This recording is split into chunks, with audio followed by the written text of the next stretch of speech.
நம்ம பார்க்க போகிறதுன்னா இந்த புதுசாக வந்து கூகுளில் ப்ராஜெக்ட் ஜீனி அப்படின்னு சொல்லிட்டு ரிலீஸ் பண்ணியிருக்காங்க. ஸோ அது என்ன ஏதுன்னு எனக்கு சுத்தமாக தெரியாது. இவர் தான் வந்து எக்ஸ்பிளைன் பண்ண போகிறாரு. ஸோ பண்ணுங்க.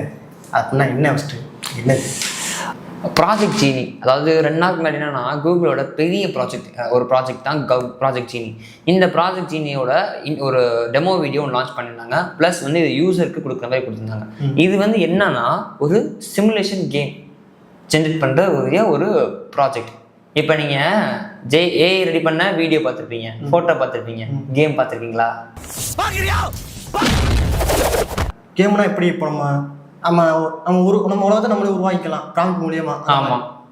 அதாவது இப்போ நீங்கள் ஒரு ப்ராம்ப்ட் கொடுக்குறீங்க, எனக்கு வந்து இந்த மாதிரி என்வரான்மெண்ட்டில் இப்படிலாம் இருக்கணும், நேச்சர் ப்ராம்ப்ட் அப்படின்னா கொடுக்குறீங்க. அது உங்கள் கேரக்டரை நீங்கள் கேட்கும், அதுக்கு ஒரு ப்ராம்ப்ட் கொடுக்குறீங்க. இது ரெண்டு என்ன பண்ணணும்னா அதுவே இது ஏஐ யூஸ் பண்ணி என்ன பண்ணுவோம், டிசைன் பண்ணி அதை உங்களுக்கு கொடுத்துரும். அதில் நீங்கள் வந்து கேம் விளாண்டுக்கலாம். அப்போ அந்த கேம் டெவலப்பர்ஸ்லாம் யூனிட்டி இன்ஜின்லாம் அது வந்து இன்ஜின்ஸு. இது வந்து என்னென்னா இது வேறு. இது வந்து ஒரு சிமுலேஷன் கேமுக்கு ட்ரை பண்ண ஒரு ரிசர்ச்.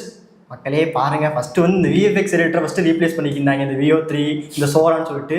இப்போ யூனிட்டி இன்ஜினுக்கு ஆப்போக்கு வச்சுட்டாங்க. உங்களுக்கு விஷயம் தெரியாது நினைக்கிறேன். யூனிட்டி, ரோபோலாக்ஸு, அப்புறம் டேக் டூஸ்ன்னு சொல்லிட்டு இந்த மாதிரி இப்போ கேமிங் கம்பெனிஸோட ஸ்டாக்ஸ் குறைஞ்சிருச்சு இது லான்ச் பண்ணது வந்து. அடுத்த ஆப்பு கடையை மூட்டிடுவாங்க. எனக்கு தெரிஞ்சு கடையை மூட்டு போயிடுவாங்க கேம் டெவலப்பர்ஸ் நினைக்கிறேன்.